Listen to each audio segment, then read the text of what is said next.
Hey loves, I'm back with another eyeshadow tutorial. I wanted to revamp one of my old looks with the Morphe 35P palette to see what it would turn out looking like. Here's the first shade that I use as a transition shade, and it is a pinkish brown flesh tone color, and I'm using a Real Techniques blending brush to put that first color on with. This is the second shade that I'm using for the transition shade, and I chose to use a Wet n Wild blending brush. You can get their brushes for about $2, $2.50 at Walgreens, Walmart, CVS, anywhere that really has a Wet n Wild section.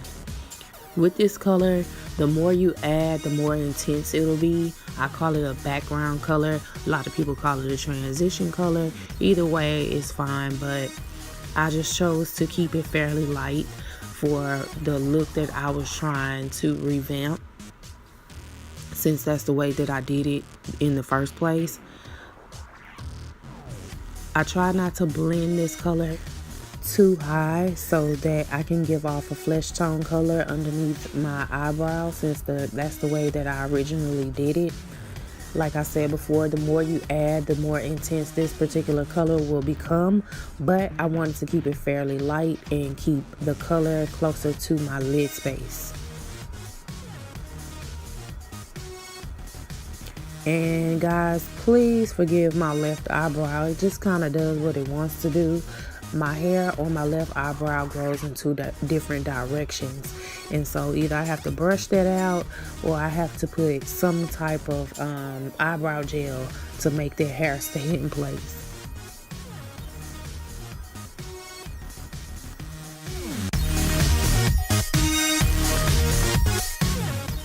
This is the third color we'll be using, and we'll be putting that right in the corner of the eye.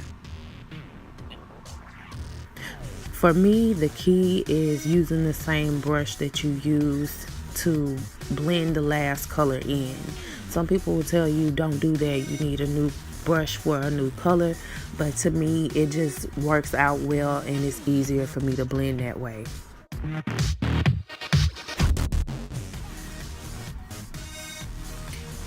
We're getting ready to cut the crease, and this is Kat Von D's Lock-It Concealer in Warm. I am so sorry I don't have a name for this brush. It came in a set of like 15 or 20 brushes a while ago. I got them off Amazon.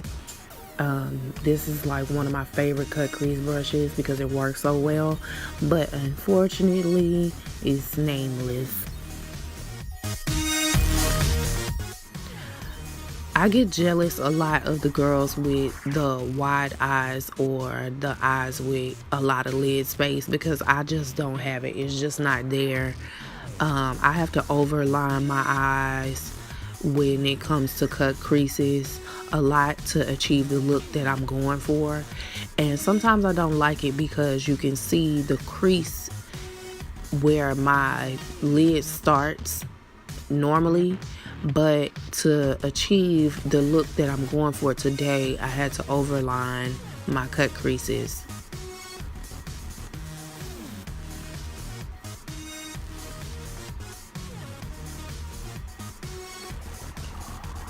You'll see me raising my eyebrows a lot because, like I told you guys in the last video, I do have a lazy eye, so when it comes to doing the cut creases, I have to be sure that it's even. So I have to raise my eyebrows and kind of just make sure, because that's the only way I can get my lids to even out. If I do it with my eyebrows down, I guarantee you they will come out uneven.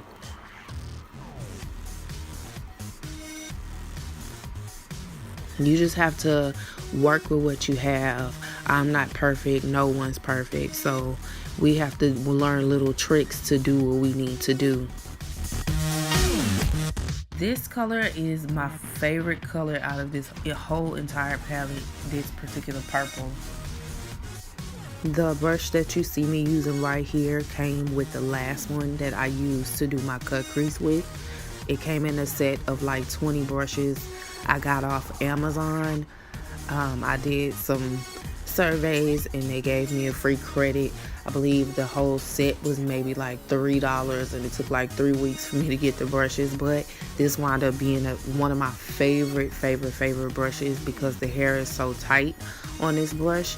It's a flat brush, like a medium size flat brush. The hairs aren't short, as you can see, but the tapering on the end is short as well, so it lets me get right up close to where the cut crease line is without going overboard.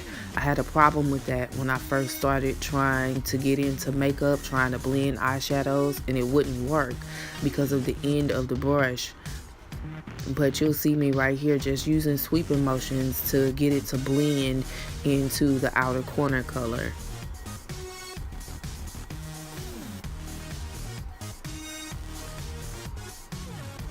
I tried to focus this color on the last third of my eye, close to the corner.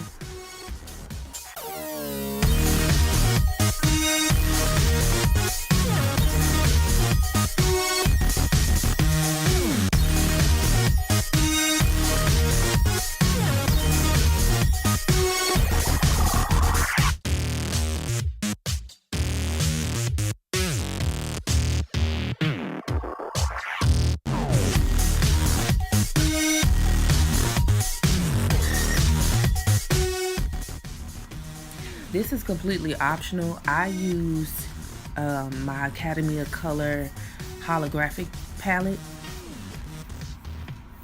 I wanted to use this palette because this particular color Elixir has blue. It's like a bluish purple, but it's completely optional.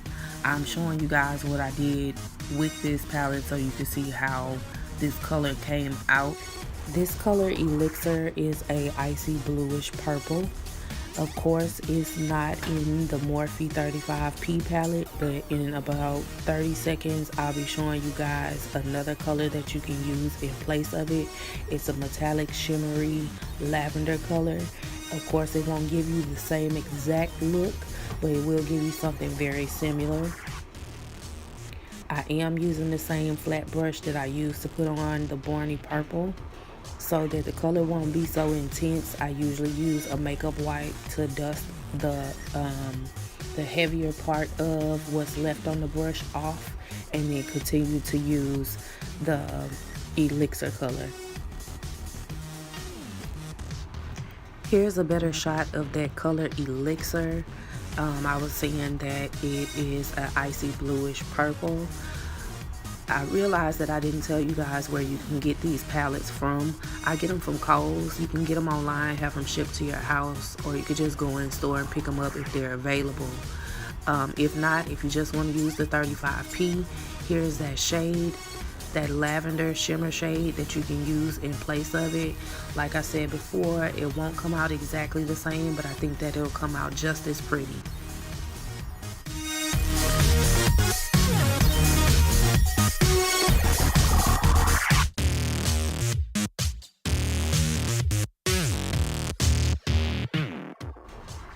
Right here, I'm just trying to clean everything up, make sure everything is blended. So I did dip my brush back into that Barney Purple to kind of just blend everything.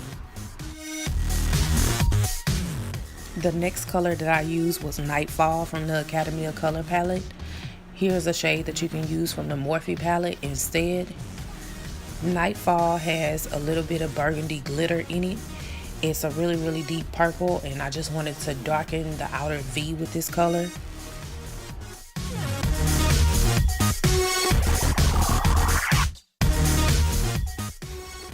And I'm still kind of playing with my lights. I just got a ring light, and I still have my old lights that I was using for when I record and take pictures with my makeup. So just bear with me because I'm still trying to figure that whole thing out. You can see here on the video compared to the photos that I took, it's actually a lot darker in the corner of my eye than it is on the pictures.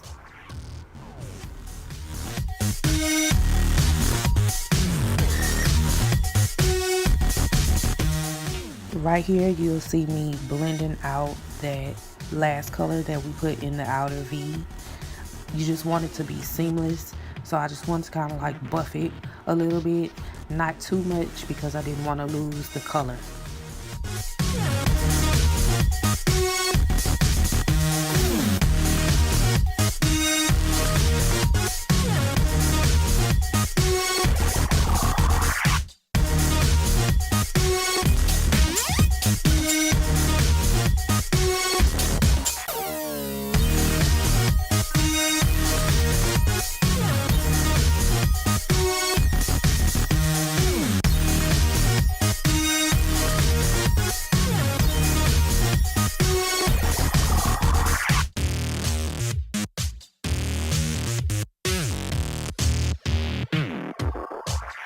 Here's another optional step that I just kind of threw in for the heck of it.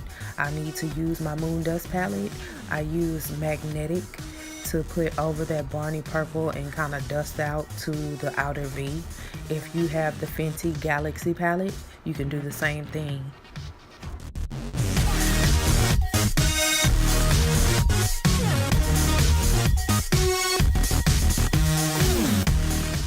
For this tutorial, I just tried to throw out some options to try to make this look a little bit more fun for you guys.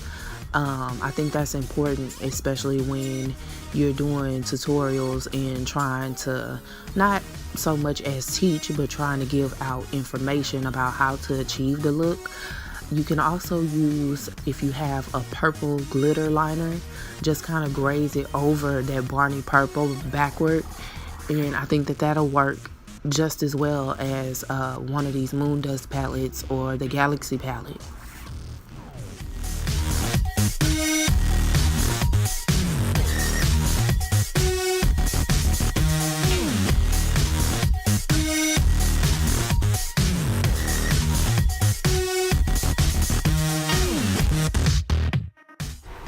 So with trying to revamp your old look, you know, you want to take it up a notch, right?